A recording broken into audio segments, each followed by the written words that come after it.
and welcome to another episode of Certified Black Weirdo. I wish I could get it to the font to just be an arrow like on SpongeBob. Anyway, Certified Black Weirdo, where we celebrate the art of one weird black artist and just kind of talk about it. I'll talk about what I liked about it, what's weird about it in a good way, what it reminded me of, some favorite quotes, what it's about. It's sort of like half recommendation, half like if you've seen it, we'll just talk about it here. Kind of cultivate community in that way, celebrate weird black art. This week we're talking about North of the Border, which is an episode of the TV show Atlanta, which I love, and maybe you love too, or maybe you've never heard of. You probably heard of it. Anyway, I'll be talking about that. So thank you for hanging out, and we'll get started now. Okay, so let's get into it. I set a little timer today. I'm going to try to get this, I'm going to try to stay within 25 minutes, because 35 minutes is kind of too long to be talking or listening to something, maybe. We'll see. I am a talker, so we'll see if it sticks, but we'll try. So today we're talking about North of the Border, which is an episode of the TV show Atlanta. I think it's on season 2. I probably should have written that down, but it's one of my favorite episodes. It's so weird, and in the TV show Atlanta, there's both kind of a recurring cast and a plot line that's moving forward, but it's also sort of an anthology show in the sense that you can kind of watch any episode and it's sort of self-contained. Some of them have entirely different characters and worlds, which is really interesting. And then some of them are the same characters, main characters, which are Earn, played by Donald Glover, his cousin Al, who goes by Paperboy and kind of blows up as a rapper in Atlanta. Sort of, I guess not indie, but he blows up on the radio. Earn helps him get exposure for the radio, and then he kind of becomes the star everybody knows all of a sudden. And then let's see, Lakeith Stanfield's character, who I could never remember, Darius is his name. It's so funny because I just always remember him as Lakeith Stanfield, but he's their weird friend who's kind of I don't know, always high and high, but in a way that is he's kind of in his own world, but the world has logic and does make sense, which kind of makes it more fun. It's a lot of shows and movies have a funny kind of comedic relief character, but often those characters are sort of supposed to be dumb, and there's oh no, I fell on a banana, and it's supposed to kind of break the tension. But I really like in this show that he's really smart. And he's just in his own world. He is the titular certified black weirdo of the show, I would say.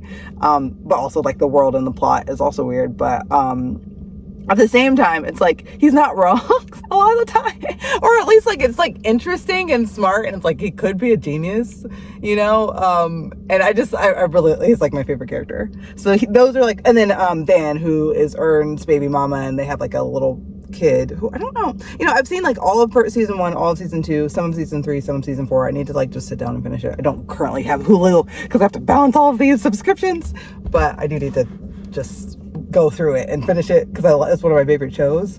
But I'm pretty sure she's little the whole show, a baby, and then a little toddler or small child. Anyway, so Van becomes a kind of a main character, especially as the seasons go on. And then in this episode, there's somebody named Tracy, who's Paperboy's or Al's friend, and he's so weird too, in a totally different way than Darius, Lakeith Stanfield's character. And it's funny because something I really love about this episode is they're all totally different personalities kind of playing off of each other, right? And in this episode, there's 4 black men going on this trip, but they're all so different. And it's just their differences kind of bump up and create all of these I don't know, raising of the stakes as you go through, which is really fun. So, okay, so what is this about? It's about Earn and his cousin Al, aka Paperboy. They go to do a concert for free at a college in Atlanta to kind of get his reputation up there so that maybe next year they can get paid to be part of this big event that the college does. So Earn kind of thinks this is strategic and smart. They'll save money, they'll kind of raise his social capital, as they say, and then later he'll get paid. But Paperboy's sort of I want to get paid now to do the show. I'm people know who I am. I'm kind of a celebrity, at least in the music world, at least here in Atlanta, and yeah, I'm doing the show for free for these college kids. Why? And so they kind of have that tension up top. But they go, Darius, played by Lakeith Stanfield, goes with them. And then Tracy, who's like Paperboy's friend, just like invites himself basically to be a security guard, and he causes like all of the chaos, which is so fun. You know, it's a really good episode, and you can watch it. Like, I mean, maybe some of you guys, I'm sure some of you guys have already seen it, but you can also just watch it on its own, and it stands up on its own really well. It's funny because I used to teach this episode in my classes that I teach at a college, and college classes, I guess, for composition, like essay writing. But then I assigned it to my students, and I rewatched it, and I was like, oh, this is not the one.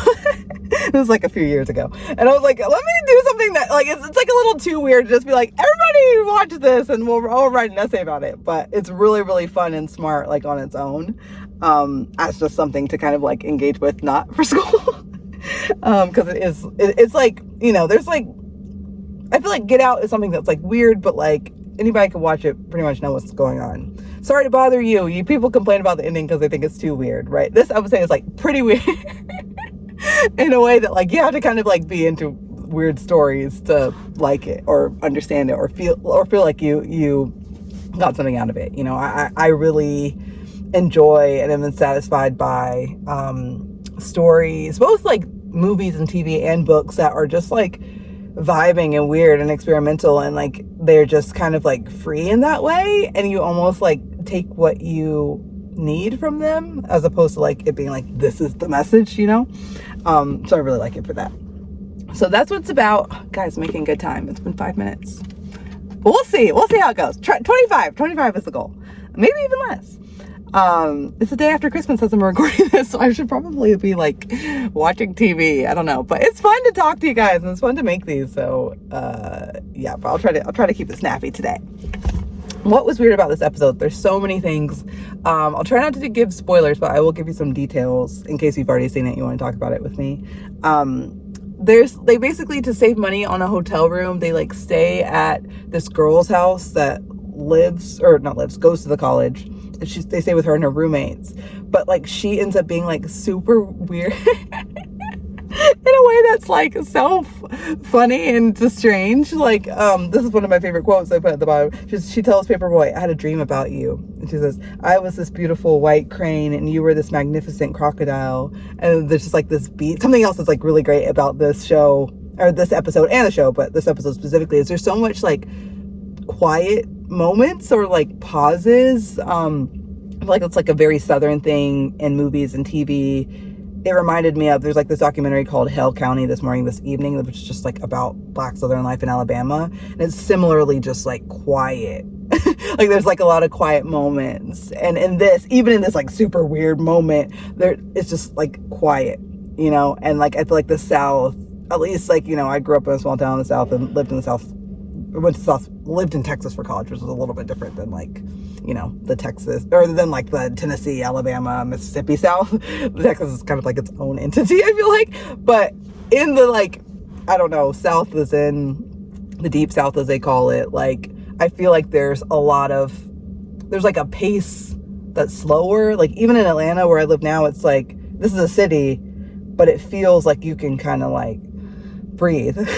You know, it feels like there's like space. You'll sit in traffic for a long time. That is true, but it's not like, we're not like going, right? There's like this, like, I don't know. If you live in the South or you're from there, put it in the comments. Let me know what you think about this, like, idea of pace. But like, it feels like there's like time, you know, and maybe up north, I don't know, maybe in LA too, which is technically north, even though it's west. Like I feel like there's like more, no, LA is Southern California.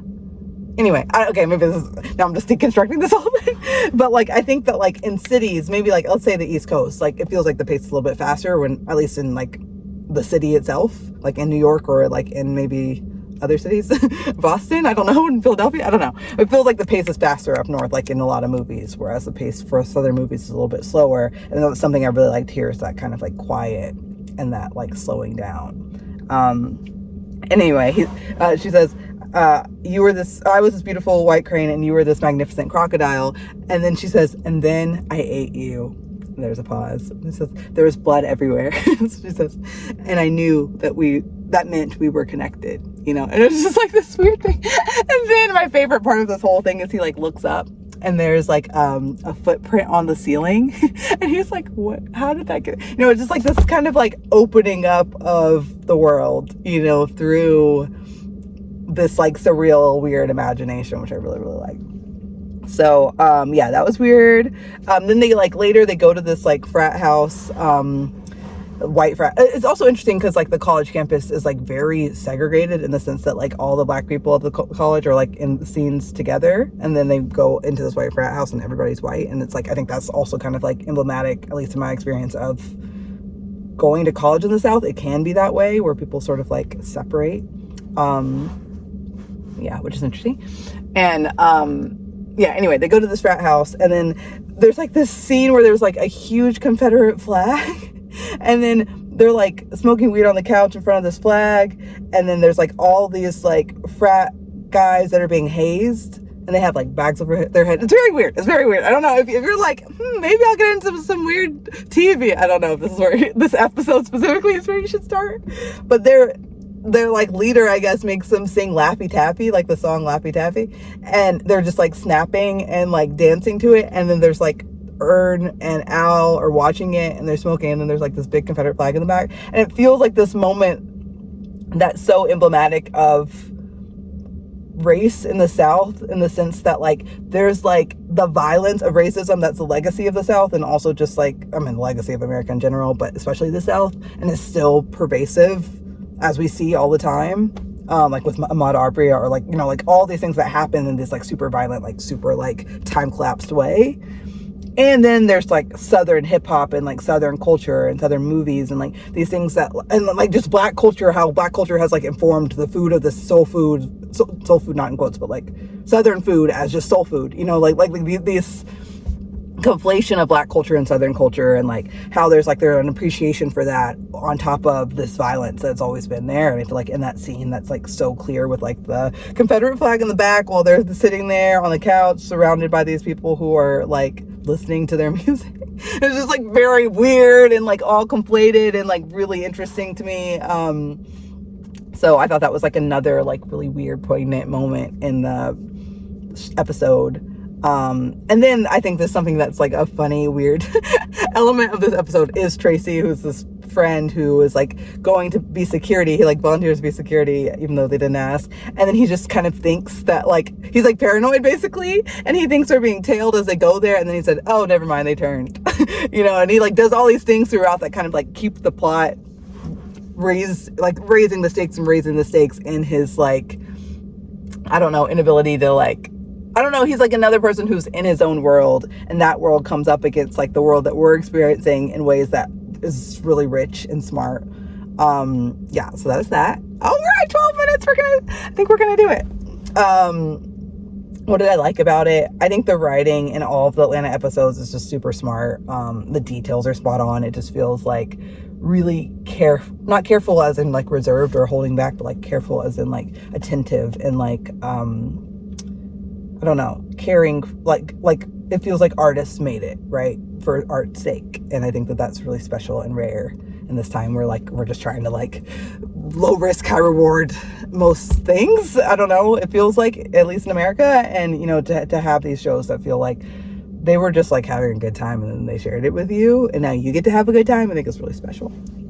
And then let's see, yeah, the quiet moments throughout I think made it feel both like a super strange episode and just weirdly chill at the same time, because I don't know, we're able to pause, which I think is like very Southern in a way. Maybe let me know what you guys think about that. And then something else I really liked about this episode is Ern, who's like managing Paperboy, hopefully in the future, we'll see after this. He's trying to like stay positive because Paperboy's sort of like super skeptical about how he's going about everything. And they get to the apartment and it's A1, and they're like, oh, he's like A1, that's a good sign, right? And like he's trying to like be positive, and like it's kind of clashing with Paperboy being like, this is not okay, none of this is okay, I don't like anything that you're doing. And then finally near the end there's like a shift in that, and I won't get too much into it in case you haven't seen it, but like it just culminates, like that in itself is like a plot that culminates, and I think that that's really striking how it does. Like when it changes, it really changes, and it's like really interesting how like there's care both in like how this whole episode is being shaped and even how like individual characters are like evolving across the like 25 minutes. That's another reason why I need to make this 25 minutes or less, because the episode itself was like 25 minutes. But anyway, and how much did they do in that 25 minutes? It's like I need to be a little bit more time aware maybe. But I think seeing how those characters evolve themselves is really interesting too. What it reminded me of, Hale County this evening I mentioned, is like about Black Southern life in Alabama and about sports and just like kids coming of age, and it's so good, and it was just like made me really nostalgic for where I grew up. But they play a lot with like quiet and sounds and like slowness of pace. And the South, not slow as in stupid, but like slow just as in like maybe valuing time more in the sense that they relish it. And I thought it was really well done in that documentary. I'll link that to my Substack, basically, which I'll link to this. It's just gonna have like a bunch of notes on all of this and other reading recs and stuff. So you can click that link and you can see like the things I like rewatch what I said, and then I like write a list of all of my references there. But I'll link that there. And then I Love LA. There's like an episode where this guy from Lord of the Rings is in it. And that's kind of like a Black Weirdo episode too, because the black friend, that's like a trope in and of itself. But it's cool that they, I thought about, I probably won't do this, but like I thought about doing like a series of like shorts where I kind of talk about Black representation in popular like Hollywood or mainstream stuff, because it can be really hit or miss. I saw Marty Supreme a couple days ago, and I felt like Tyler, the creator's character, was pretty well done in the sense that it's not like a flat friend. It's not like a friend who's just there to serve you. Like in that movie, he's sort of like, I got 2 kids. I can't be just messing around with you doing all this stuff just because you want to do it. I have a life, and like that fully fleshing out of the Black characters, even if ideally they're not like the only Black character in the thing, but even just giving them their own world beyond their interactions with like a white character, I think is super important. And I Love LA, there's like a friend group with one Black friend, but she has a crush on this guy from Lord of the Rings. It's just like that episode is super interesting and really weird. I'll link like the title of it, or I'll list it in my Substack. But but they I Love LA, Rachel Sennett said that Atlanta was one of, like, the TV show Atlanta was one of the influences for that show and its strangeness, and I think you can really see that overlap there, which is cool. And then this episode also reminded me of They Clone Tyrone and Get Out, in the sense that like things keep happening that like raise the stakes, and I think that's really exciting and interesting. Okay, I'll do some quick quotes, and then I might just do a little like quick recap at the end. We'll see. Okay, because we're at 17 minutes. This is good. This is ideal. Like 20 minutes or so is ideal, I think. But I am a talker, so I don't know. We'll see where we're at in the future. Next week we'll do a movie, and I think that like basically we're doing like a TV episode,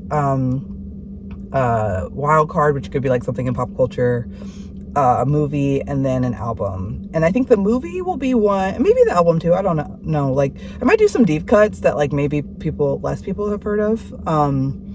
Because especially, I mean, albums, I don't know. I got to get my album, I don't know, knowledge up, because I listen to the same things all the time. But for movies, I know a lot of movies, and like I love like a obscure Black movie.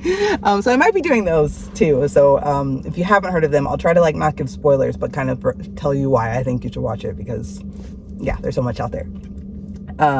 Anyway, so those are I don't know why I said that. Anyway, okay. Some quotes. So yeah, the crocodile crane one, I really liked that quote. And then also there's like basically like the stakes get higher and higher, and there's about to be a fight. And then Ern's character says, we're all just trying to have a good time. Black people just non-violent, right? And it's sort of like, I really liked it because I feel like it takes this idea that like Black people are all the same, or like this idea that we have to like perform like perfection and peace to a broader, like an outside audience, and says like, no, we can be complicated, we can all be different, we can be in conflict, we can fight, and that doesn't mean anything negative, right? Like Black people are people, and people are messy, and they're more than one thing, and they can change. And like even like Ern's arc, right, goes from being like super positive to a twist, right? And that ability to like be dynamic as a character and as like people representing the Black community, and like having that complications and having that conflict and having that weirdness like within the world, kind of signals like this is for us. Like we know that we're complicated like this, we know that we can be weird like this, we know these things, and like we don't have anything to prove, right? And I think like kind of signaling the opposite, oh, we're nonviolent, let's just all get along, and then like having that explode immediately kind of signals that like you can be free, right, to be yourself, which is really cool. Okay, so quick recap. Yeah, I don't, should I do a recap? I don't know. It feels like a lot to recap. But basically, this episode, I thought it was fun and weird and specific. And I feel like the characters clashed with each other really well in a way that was really interesting. And yeah, highly recommend this. That was really a recap, but that's all. In summary, in conclusion, I highly recommend this episode and just Atlanta in general. I think for my like episode week of this channel, I'll pick and choose. I think I'm gonna do Vince Staples next time, or Chewing Gum, which is also great, by Kayla Cole. But I want to do episodes, one, because you know it's a little bit more concise, and also because then I can come back and do a different episode. You know, so there's an episode that you really like, you can put in the comments. I'll check that out. And yeah, and check out this one, North of the Border, which is really fun. I wonder why it's called North of the Border. It's more like south of the border? I don't know. The border of Atlanta? That we call that the perimeter? I don't know. Anyway, thank you for listening. I hope you're having a good end of the year. If you're listening to this near the end of the year, or if it's 2026, hope it's off to a good start. If you liked this, feel free to like it. That's always kind. Or you could just give me a thumbs up from the comfort of your own home. Give me an air high five from the comfort of your own home. Substack has like lots of notes and stuff, and an audio only version if you just wanted to like listen to these. And then there's like a bunch of weird shorts where I like kind of talk about the same thing a couple of times before I move on, because I'm a little bit like I like to fixate. Okay, we did good. 21 minutes. Well, plus the intro, so let's say 22. Thank you for listening, and I'll see you next week. We'll talk about a movie, which is exciting. If you have any weird movie recs, let me know. We've got City of God. That's on the list. And if you have more, let me know. Thanks for listening. Bye.